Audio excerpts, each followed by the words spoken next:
آج ہم پاکستان کے ایک ایسے حصے کا تفصیلی جائزہ لینے والے ہیں جسے لوگ شاہی لوور دیر کے نام سے جانتے ہیں۔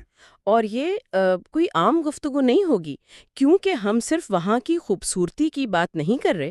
بالکل، میرا مقصد صرف اس کی تعریف کرنا نہیں ہے، مطلب یہ سمجھنا ہے کہ اس وادی میں لوگ رہتے کیسے ہیں۔ یعنی ان کا لائف سٹرکچر کیا ہے۔ ہاں، اور وہ نیچر کی ایکسٹریم کنڈیشنز کے ساتھ خود کو اڈیپٹ کیسے کرتے ہیں، یہ سب سے اہم پوائنٹ ہے۔ دیکھیں، اگر آپ تصور کریں تو سردیوں میں یہاں ایکسٹریم برف ہوتی ہے جو دھوپ پڑنے پر چمکتی ہے۔ اور جیسے ہی گرمیاں آتی ہیں تو یہ پوری جگہ مخملی گھاس اور وائلڈ فلاورز سے مہک اٹھتی ہے۔ لیکن اس خوبصورتی کے پیچھے ایک پورا سروائیول میکینزم کام کر رہا ہے، جیسے وہاں کے چشمے دیکھ لیں۔ یہاں کے شفاف چشمے اور ندیاں، لوگ عام طور پر ان کو صرف ویژول سینری سمجھتے ہیں، لیکن ایکچولی یہ ان کی رگ جان ہے۔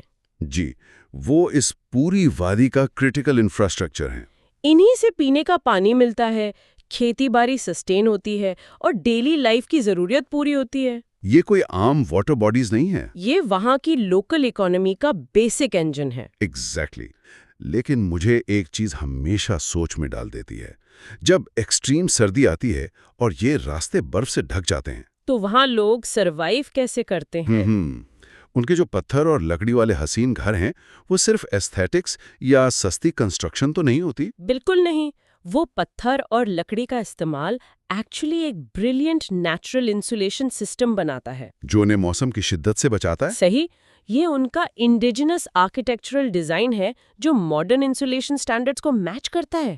یہ ایک بہت انٹرسٹنگ کانٹراسٹ ہے میری نظر میں۔ ایک طرف ایکسٹریم موسم ہے اور دوسری طرف ان کی سوسائٹی کا اتنا اسٹرکچرڈ رسپانس۔ زندگی کے معمولات بھی کافی کلیئرلی ڈیوائیڈڈ ہیں وہاں، ہر کسی کو اپنا رول پتا ہوتا ہے۔ جیسے مرد موسٹلی کھیتی باڑی میں مصروف رہتے ہیں، جی، مکئی، گندم، سبزیاں اگانا، اور مویشی پالنے کا فزیکلی ڈیمانڈنگ کام بھی کرتے ہیں۔ جبکہ خواتین گھر اور بچوں کی تربیت کو لیڈ کرتی ہیں۔ صحیح کہا۔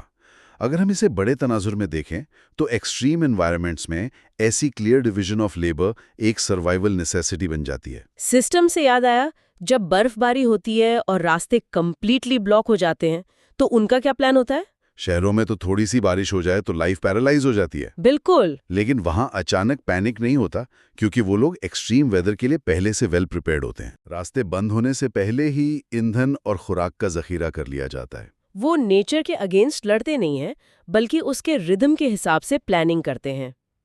ایک اور حیران کن ڈیٹیل بتاؤں؟ جی ضرور۔ سخت ترین سردی اور برف میں بھی وہاں بچے ریگولر اور خوشی سے اسکول جاتے ہیں۔ ویٹ، ہیوی سنو میں بھی؟ شہروں میں تو واقعی تھوڑی ٹھنڈ پر چھٹیاں ڈکلیئر ہو جاتی ہیں۔ یہ ان کی ایکسٹریم ریزیلینس شو کرتا ہے۔ لوگ اس کو اکثر کنات یا صبر کہہ کر رومانٹیسائز کرتے ہیں۔ لیکن ریئلسٹکلی یہ ان کی پیور مینٹل اور فزیکل ٹفنس ہے، یہ ان کی پریکٹیکل کنڈیشننگ ہے۔ صحیح کہا۔ اور اس ٹف لائف کے باوجود ان کی سوشل لائف کافی وائبرنٹ ہوتی ہے۔ شادیوں کا ماحول ہی دیکھ لیں۔ ڈھول کی گونج، لوک گیت اور پورے خاندان کا ایک جگہ جمع ہونا محفل میں جان ڈال دیتا ہے۔ وہاں کے ٹریڈیشنل کپڑے بھی تو پریکٹیکل اور کلچرل دونوں ہوتے ہیں۔ سردیوں کی موٹی چادریں اور مخصوص ٹوپیاں، اور ان کی بے پناہ مہمان نوازی، وہ مہمانوں کو کھلے دل سے ویلکم کرتے ہیں۔ لیکن آئسولیٹڈ ایریاز میں ان ایونٹس کی اصل اہمیت کیا ہوتی ہے؟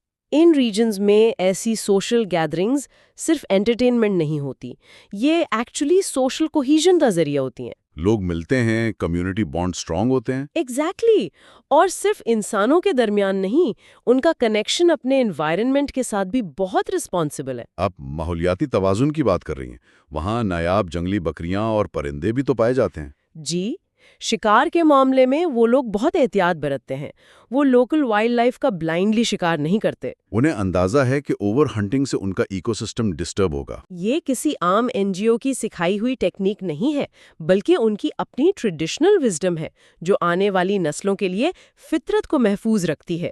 تو اس پوری ڈسکشن کا اہم نتیجہ کیا نکلتا ہے؟ شاہی لوور ڈر صرف ایک سینک ٹورسٹ ڈیسٹینیشن نہیں ہے۔ یہ سادگی، شکر اور فطرت کے ساتھ ہم آہنگی سے جینے کا ایک عملی درس ہے۔ دن بھر کی تھکان کے بعد شام کو دسترخوان پر پورے خاندان کا مل کر دلوں کا حال بانٹنا آج کے مشینی دور میں ایک بہت قیمتی سبق ہے۔ ایک پرفیکٹ بلینڈ ہے ہیومن کنیکشن اور نیچر کی اڈیپٹیشن کا، اور اس پوائنٹ پر آ کر ایک ڈیپ سوال پیدا ہوتا ہے، جو سننے والوں کے لیے بہت اہم ہے۔ کیا جدید دور میں انسان کی حقیقی لگژری اور ترقی صرف بے تحاشا سہولیات اور ٹیکنالوجی میں پوشیدہ ہے، یا پھر اس روحانی سکون اور خاموشی میں جو شاہی لوور ڈر جیسی جگہوں پر فطرت کی گود میں ملتی ہے؟ یہ واقعی ہماری آج کی ترجیحات پر سوال اٹھاتا ہے، جس کے بارے میں غور کرنا بنتا ہے۔